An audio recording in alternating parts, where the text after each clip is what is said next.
Stimulus checks might not be a part of this package after all. Hey everyone, I'm Clayton Morris. Welcome into Morning Invest, the only progressive news show that covers business anywhere on the internet. You're not going to find another progressive financial news show anywhere else. So welcome into the show. We're going to be covering the stimulus tonight. There is a ton to get to. A lot of moves today, this afternoon, as Congress is negotiating this new stimulus package, which will hopefully pass sometime before Christmas. That is the goal.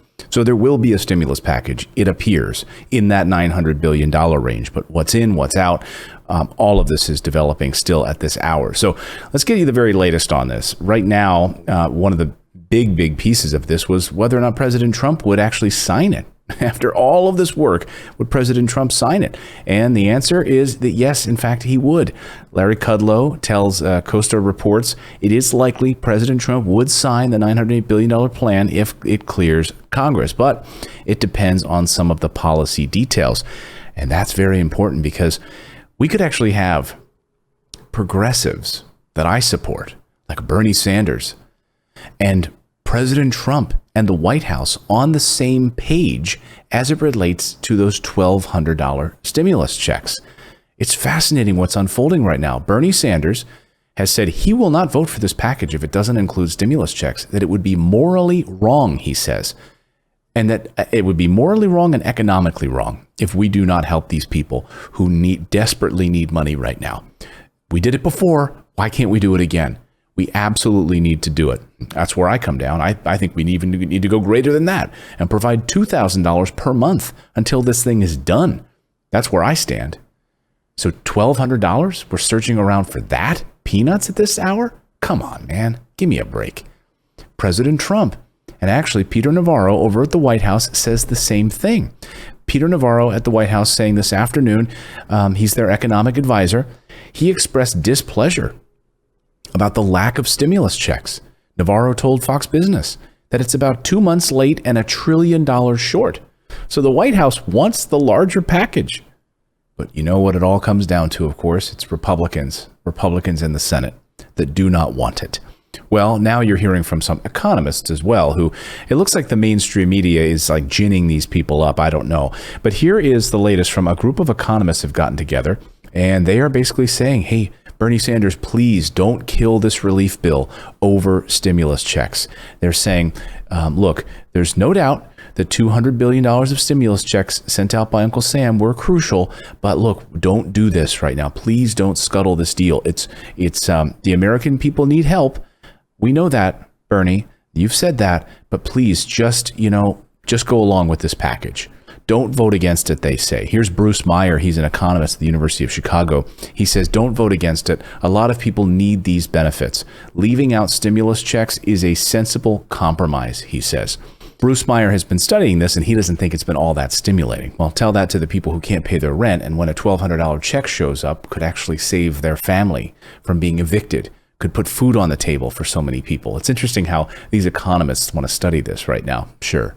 Just ask people who literally have been able to keep their lights turned on as a result of having this $1,200 last time. We know the evidence showed that it kept people out of poverty, and that additional unemployment benefits also kept people out of poverty. Study it. Keep on studying it. But right now they're calling on Bernie, please don't scuttle this entire thing just because you want stimulus checks. So a couple of different pieces here unfolding as corporations now are also calling on Congress this afternoon to get with the ball, get on the program. A number of U.S. businesses wrote a letter. The U.S. Chamber of Commerce told members of Congress today that fresh relief was, quote, desperately needed, and that failure to pass a meaningful stimulus package risks a double-dip recession, they said. The chamber joined 25 other industry associations in writing this letter to the House of Representatives and Senate leaders, saying, look, a third of small businesses have reported that their revenues were falling again as cases are spiking across the country. And they said Congress should fund a second PPP program and get this thing passed. So where do things stand right now? Well, here's what's currently on the table as these negotiations unfold. This is the latest that I've heard on the negotiations right now in the bipartisan group. This is coming from aides in Washington, and we would still see $300 per week in unemployment benefits. That has not moved. That is still on the table at $300. It would not be retroactive. So many of you have been asking me, would this be retroactive since July 31st when unemployment ran out? No. According to the negotiations that I'm seeing, no. It will not be retroactive. It would cover 16 weeks starting January 1st. So it would kick in January 1st and run for 16 weeks only. The Pandemic Unemployment Assistance Program and the PEUC would also be extended, although aides are cautioning right now this is all still in flux as these little breakout groups are meeting and trying to hammer out these details. They're also wondering whether or not the UI component would look like. We're expecting more details a little bit later tonight. So that is some good news. But in the meantime, just take a look at how many people are, what people are right now dealing with as it relates to back rent. This piece is just astonishing from the Washington Post. Heather Long has done some great reporting on this, and she continues to do some great reporting on this. And she tweeted out, nearly 12 million renters will owe $5,800 in back rent and utilities by early January. It's the latest alarming sign that millions of unemployed Americans can't pay for basic needs. She says she writes, this is a Charles Dickens novel, a utility director told her. And then here is the chart that shows the breakdown over months. Just look at March when this thing started, April, May, boom, to June. Look at, the thing is, we kept people current mostly, and then of course July hits when all of this stuff starts to run out, and many of these programs are set to run out next week or towards the end of the year, will be absolutely crushing. So $5,000 behind in rent. Some people who lost their jobs and cannot pay the rent at all are waiting and hoping that the federal government will actually get its act together and do something on this. It's unbelievable. And just to break down how many things are actually expiring in the next few weeks: unemployment benefits for 12 million, eviction moratorium protecting tens of millions, paid sick leave 4 million, aid to state and cities, airport layoff freeze, federal lending facilities, and it goes on. Changes that make it easier to tap retirement savings early. I've been talking about that in the CARES Act, right? If you want to take advantage of the CARES Act right now and you actually get some money out of your retirement funds without penalty, you can do so right now before December 31st. Tax credits, including breaks granted for distillers to turn alcohol into sanitizer, other changes to the UI funding, student loan deferrals, renewed but dies at the end of January. All of these things are drying up. It's going to be a bleak, bleak winter unless they get this thing passed and passed soon. So again, the $908 billion package is unfolding before our eyes, but stimulus checks looks like it will not be a part of this plan. It is not currently. Dick Durbin, senator, was asked specifically about this, and he said, I think we should have this in there, but we are up against Republicans who don't want it in there, and it would cost us a certain amount of money that we could extend. So the question is, they're basically telling him, hey, $900 billion is all you're going to get. And in that $900 billion, do what you want. Let's do what we want. So if we wanted to add something on top of it, it doesn't look like it's going to happen. Here's Senator Dick Durbin talking just a short time ago. The compromise does not include new direct stimulus checks, and that's caused Bernie Sanders, other progressives, to oppose the compromise, calling it, quote, wrong morally and wrong economically. What do you say to your colleague, Senator Sanders? We had a limit given to us of $900 billion. You mentioned 908. It's in that range. $900 billion for the next 3 or 4 months. The program that you talked about, the $1,200 check, it cost, we believe, nationally $300 billion, to give you an idea. The Democrats have always wanted a larger number, but we were told we couldn't get anything through the Republicans except at the $900 billion level. So we worked to that number. If there is more money available, certainly I would want to see more help to the families across America. So $300 billion, that's what the price tag would be to give stimulus checks and roll this together. Look, we have less than 3 weeks to go from the expiration of so many of these programs.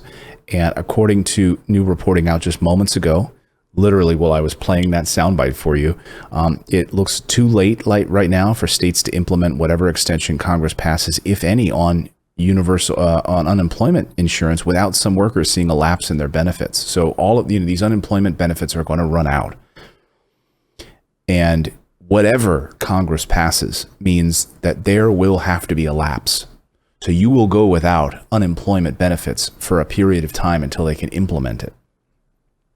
There's also the issue of workers who have already exhausted these programs, but who are still out of work and would be eligible for additional weeks if programs are extended.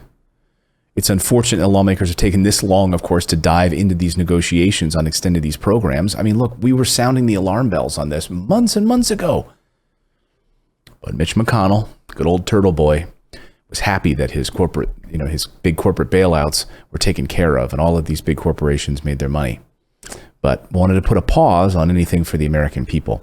And just to give you some frame of reference, we talked about this on the live show today at 9 a.m. Eastern time. If you're new here, by the way, we do our live show every morning at 9 a.m. Eastern time. So subscribe and join us. We'd love to have you. But we talked about this on how other countries have handled the stimulus and how they are subsidizing the unemployment or businesses having to close their doors during this horrible time. And guess what? All of these governments around the world have stepped up and been able to provide economic assistance for these businesses. But the United States, quote unquote, the greatest country in the world, is quibbling over $1,200 stimulus checks and has let businesses close left and right, let people get evicted from their homes. But yet this week they could rush through and pass a defense budget, a defense spending bill. Both sides of the aisle, Democrats and Republicans, without it, they came together. The only sticking point in that bill was that President Trump said he wasn't going to sign it if it included that clause about renaming military bases so they're not named after Confederate generals and war and generals and captains, whatever. That was the only sticking point. The Confederacy. Can you believe that? And then it passed. It's done. The defense spending bill is done. $700 billion. Done. Taken care of. We're quibbling over stimulus checks. Here's how other governments around the world have handled this. Public Citizen put this all together. The percentage of wages currently subsidized by governments due to COVID. Japan, 100% for small businesses. 100%, and 80% for large firms. Netherlands, up to 90%. Norway, up to 90%. Germany, up to 87%. France, up to 84%. Italy, 80%. UK, up to 80%. Canada, up to 75%. United States, 0. Canada, I mean, look at, we talk about Canada, they give $2,000 a month in stimulus money to their citizens. It's continuing. Those who need it in Canada get $2,000 a month. And by the way, when you look at that list of countries also, don't forget that when you look at this list of countries and someone says to you, gosh, why would we ever want to have socialized medicine or some version of socialized medicine? We're America. We're better than that. Oh, yeah? No, we're not. The people that say that are the people that have never traveled the world. They're the people that have never left their little town that think that America is the greatest country in the world. All of these countries with some healthcare, some form of healthcare that takes care of its citizens so that even if they do lose their job, they're taken care of. But guess what? They don't have to lose their job. Their wages are subsidized. The businesses are subsidized. So the business is subsidized, their wages are subsidized, and they have health care.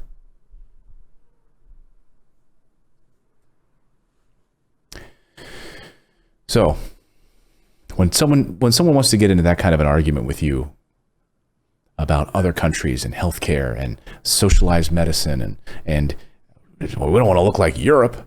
Oh yeah, you don't? Free public college, higher test scores than the United States, higher standard of living, longer life expectancy, better food. They don't do processed food like America does. The list goes on and on and on. Congress, you better listen to these businesses now that you've got businesses coming out and telling you, you better pass this stimulus this week.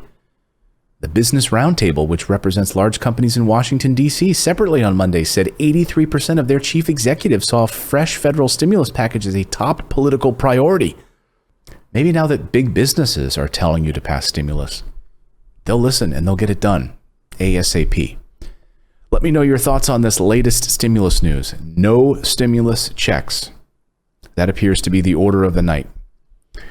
Unless some miracle happens where Mitch McConnell says, you know what, I'm feeling like, instead of Uncle Scrooge, I'm feeling like I'm gonna do this. Let's have a Christmas miracle. Let's add in stimulus checks for the American people. Let's do it.